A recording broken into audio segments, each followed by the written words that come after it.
بسم اللہ الرحمن الرحیم۔ حضرت ابو ہریرہ رضی اللہ تعالی عنہ ہی سے روایت ہے، انہوں نے کہا، میں نے رسول اللہ صلی اللہ علیہ وسلم کو یہ فرماتے سنا ہے، میری امت کے لوگ قیامت کے دن بلائے جائیں گے جبکہ وضو کے نشانات کی وجہ سے ان کی پیشانیاں اور ہاتھ پاؤں چمکتے ہوں گے۔ اب جو کوئی تم میں سے اپنی چمک بڑھانا چاہے تو اسے بڑھائے۔ صحیح بخاری حدیث نمبر 136۔ حضرت عباد بن تمیم اپنے چچا سے روایت کرتے ہیں، انہوں نے رسول اللہ صلی اللہ علیہ وسلم کے سامنے ایک ایسے شخص کا حال بیان کیا جسے یہ خیال ہو جاتا تھا کہ وہ دوران نماز میں کسی چیز ہوا نکلنے کو محسوس کر رہا ہے۔ آپ نے فرمایا، وہ نماز سے اس وقت تک نہ پھرے جب تک ہوا نکلنے کی آواز یا بو نہ پائے۔ صحیح بخاری حدیث نمبر 137۔ حضرت ابن عباس رضی اللہ تعالیٰ عنہ سے روایت ہے، نبی صلی اللہ علیہ وسلم سوئے یہاں تک کہ خراٹیں بھرنے لگے، پھر آپ نے بیدار ہو کر نماز پڑھی۔ کبھی حضرت ابن عباس نے کہا، نبی صلی اللہ علیہ وسلم کروٹ پر لیٹے یہاں تک کہ سانس کی آواز آنے لگی، پھر بیدار ہو کر آپ نے نماز پڑھی۔ پھر حضرت سفیان نے اس روایت کو دوبارہ تفصیل سے بیان کیا کہ ابن عباس نے فرمایا، میں نے اپنی خالہ حضرت میمونہ کے گھر رات گزاری۔ نبی صلی اللہ علیہ وسلم رات کے کسی حصے میں بیدار ہوئے، جب کچھ رات گزر گئی تو آپ کھڑے ہوئے اور لٹکتے ہوئے مشکیزے سے ہلکا وضو فرمایا۔ امر راوی اس وضو کا ہلکا پن اور معمولی ہونا بیان کرتا ہے، اور کھڑے ہو کر نماز پڑھنے لگے۔ میں نے بھی آپ ہی کی طرح وضو کیا، پھر میں آ کر آپ کی بائیں جانب کھڑا ہو گیا۔ سفیان نے کبھی یسار کے بجائے شمال کا لفظ استعمال کیا۔ آپ نے مجھے پھیرا اور اپنی دائیں جانب کھڑا کر لیا۔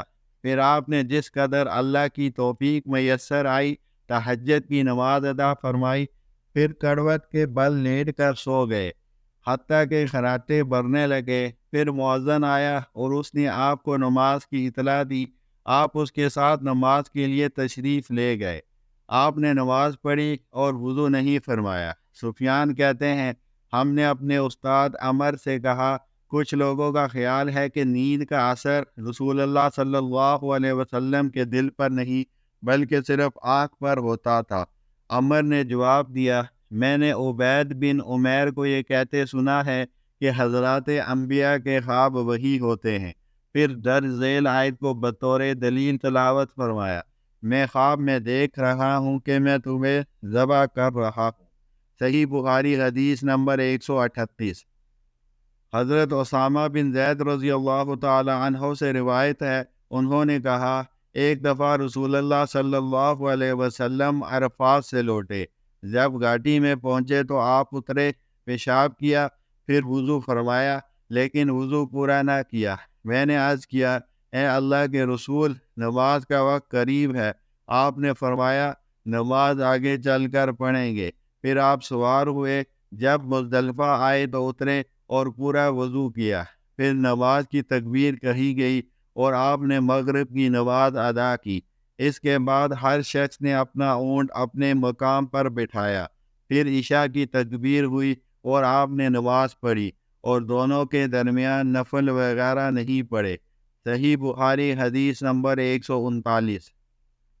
حضرت ابن عباس رضی اللہ تعالی عنہ سے روایت ہے، انہوں نے وضو کیا اور اپنا منہ دھویا، اس طرح کہ پانی کا ایک چلو لے کر اس سے کلی کی اور ناک میں پانی ڈالا، پھر ایک اور چلو پانی لیا، ہاتھ ملا کر اس سے منہ دھویا، پھر ایک چلو پانی سے اپنا دایاں ہاتھ دھویا، پھر ایک اور چلو پانی لیا اور اس سے اپنا بایاں ہاتھ دھویا، پھر اپنے سر کا مسح کیا، بعد ازاں ایک چلو پانی اپنے دائیں پاؤں پر ڈالا اور اسے دھویا، پھر دوسرا چلو پانی لے کر اپنا بایاں پاؤں دھویا۔ اس کے بعد کہنے لگے، میں نے رسول اللہ صلی اللہ علیہ وسلم کو اسی طرح وضو کرتے ہوئے دیکھا ہے۔ صحیح بخاری حدیث نمبر 140۔